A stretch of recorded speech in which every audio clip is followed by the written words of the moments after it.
নমস্কার বন্ধুরা, আশা করি ভালো আছেন। আজকে একটা গাছের আমি আগে ভিডিও দেখেছিলাম, কাটিং কীভাবে করেছিলাম। কলিয়াস বা পাতাবাহার, সেই গাছটা 1 মাস পর এই ধরনের শেকড় এসেছে, সুন্দর রুট এসেছে, সুন্দর। এটাকে আমরা আউটডোর হিসাবেই কোনো টবে বা কোনো পলিব্যাগে পটিং করে বসাই। তো এর মানে খুব ভালো সৌন্দর্য শীতকালেই দেখা যায়। মোটামুটি নভেম্বর, ডিসেম্বর, জানুয়ারি, ফেব্রুয়ারি, মার্চ পর্যন্ত এর সৌন্দর্য খুব ভালো থাকে। যখন গরম পড়ে যায় তখন গাছগুলো আস্তে খারাপ হয়ে যায়। তবে আমরা 4-5 মাসের জন্যে তো এটা ইনডোর হিসাবেও আমরা লাগাতে পারি।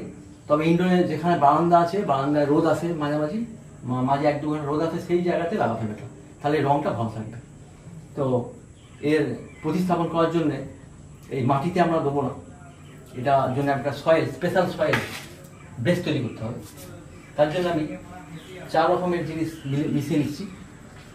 একটা 6 ইঞ্চি টব, যে টবে হোল করা আছে, উপরে হোলগুলোতে কিছু ছোট পাথর দেওয়া আছে 1/2 ইঞ্চি, যেটা আমি আগেও সব ভিডিও দেখিয়েছি। এইভাবে দেওয়া আছে। যদি আপনার পাথর না থাকে, আপনি হালকা কাপড়ের টুকরো নিচে দিতে পারেন, পাতলা কাপড়, তা তো চলবে। তো মাটি আমরা কীভাবে করবো দেখে দিচ্ছি। প্রথমে ভার্মি কম্পোস্ট নেবো 40%, 40 থেকে 45% ভার্মি কম্পোস্ট।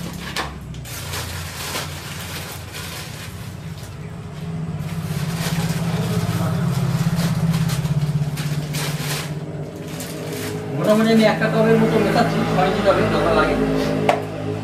এরপর কোকোপিট আমি কোকোপিট কেক থেকে ভেঙে জলে মিশিয়ে নিংড়ে জলটা বার করে দিই। এইভাবে ঝুরঝুরে টাইপের কোকোপিট হয়েছে।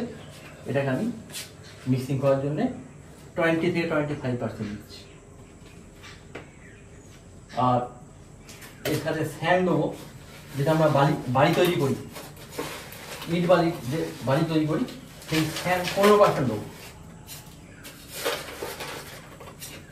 আর ভাইরাস, ব্যাকটেরিয়া, ইনফেকশান থেকে বাঁচানোর জন্য ইনসেকটিসাইড, এটা আমাদের কাজ করে। ছত্রাকেরও প্রতিরোধ করার ক্ষেত্রেও কাজ করে।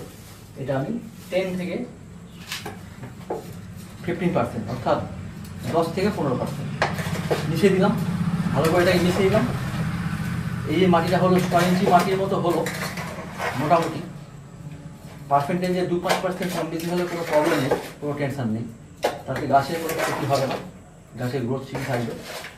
এবার 6 ইঞ্চি টবে প্রথমে এটা নিচে দিয়ে দিলাম, 30% থেকে 40% নিচে দিয়ে দিলাম, বাকি ওটা উপরে দেবো। এবার এই গাছগুলো আমরা এখানে, এই কলিয়াস গাছটা 2 রকম আছে। একটা এরকম পাতা আছে, আর একটা আছে এরকম পাতা, সাইডে বর্ডারের মতো আছে। হ্যাঁ, আর এটা পুরো লাল মতো আছে। এটা পুরোটাই আমি দিয়েছি।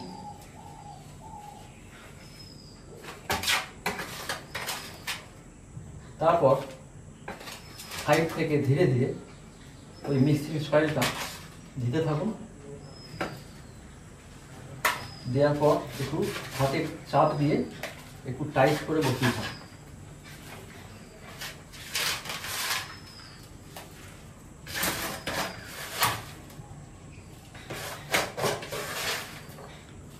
এভাবে দিয়ে এটাকে ঠিক সেন্টারে রেখে সাইড থেকে সব দিকে একটু চাপ দিয়ে দিন, তাহলে ওটা মোটামুটি ঠিক জায়গায় সেট করে যাবে। তারপর জল দেওয়ার পরে যেগুলি পড়ে যাবে, এটা 15-20 দিন কিছু দেবেন না। তারপর এটা 15-20 দিন পর হিউমিক অ্যাসিড 1 ml 1 লিটার জলে, ওটা হচ্ছে একটা অর্গানিক ওটা ফার্টিলাইজার।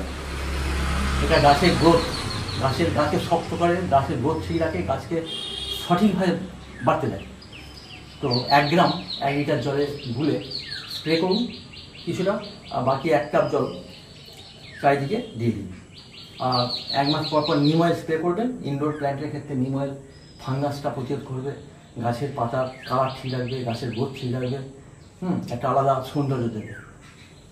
আর এটা যেখানে রাখবেন অবশ্যই নিচে এরকম সাদা বা বিভিন্ন কালারের ট্রে পাওয়া যায়, এরকম রাখবেন যাতে 2-4 ফোঁটা যদি ড্রেন হয়ে যায় জল, আমাদের যদিও ইনডোর প্ল্যান্টে জল কম লাগে, 6-7 দিনে হয়তো 1 কাপ বা হাফ কাপ জল দেরি হয়ে যায়, নিচে যাতে জলটা জমে এর মধ্যে জমে থাকে, পরে আপনি ফেলে দিতে পারবেন, আর না হলে এটা ড্রেন হয়ে গিয়ে কোনো মানুষ স্লিপ খেয়ে পড়ে যেতে পারে। সেই জন্য আমি প্রেফার করি অলওয়েজ মাথায় রাখবেন ট্রে না কিনলে আপনি ইনডোর প্ল্যান্টই লাগাবেন, এটা খুব ভাইটাল। তো এই হচ্ছে আজকে কোলিয়াস প্ল্যান্টের ইনডোর হিসাবে প্রতিস্থাপন। যদিও এটা আউটডোরই বেশি লাগাই আমরা, তবে ইনডোরের ক্ষেত্রে এটা রোদে রাখতে হবে, যেখানে 1-2 ঘন্টা রোদ পাবে বারান্দায় বা কোনো একটা জায়গায়, বাড়ির কোনো জায়গায় এরকম জানলাতেও যদি রোদ পায় সেই জায়গায় লাগালে এই গাছটা গ্রোথ এবং কালার ভালো থাকবে। এই ভিডিওটা কেমন লাগলো অবশ্যই লাইক করবেন, শেয়ার করবেন, সাবস্ক্রাইব অবশ্যই করবেন। আবার পরবর্তী ভিডিওতে আসবো। থ্যাংক ইউ, সকলে ভালো থাকবেন।